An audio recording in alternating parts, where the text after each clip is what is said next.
एक व्यक्ति की मृत्यु हुई, उसने एक ही बार हरि बोल बोला था। मृत्यु के बाद जब यमराज के पास गए तो यमराज ने कहा, हाँ भाई तुमने जीवन भर बहुत पाप किए हैं। बोले बहुत पाप किए मैं मानता हूं, पर मैंने एक बार हरि बोल बोला था।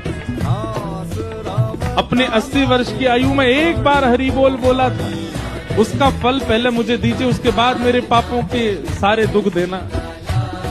यमराज जी बोले एक ही बार बोला था? बोले हाँ बस एक बार।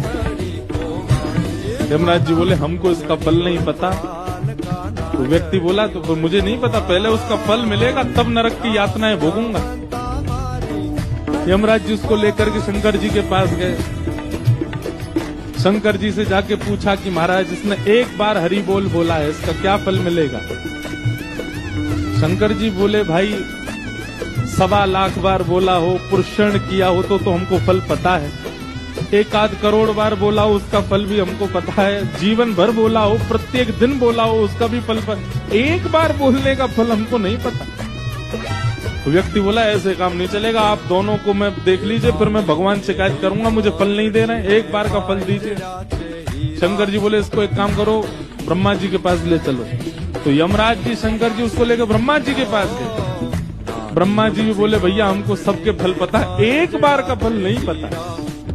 तो ये नारद जी के पास ले चलो।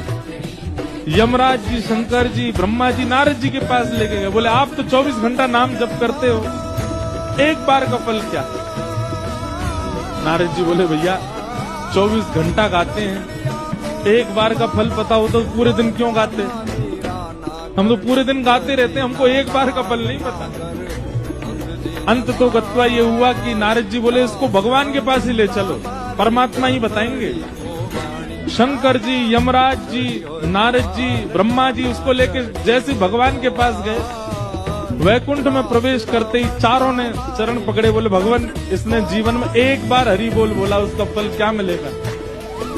भगवान बोले अब और फल जानने की क्या आवश्यकता है? स्वयं ब्रह्मा जी यमराज जी शंकर जी नारद जी जिसको लेके वैकुंठ धाम है, समझो यही एक बार हरि बोल का फल है।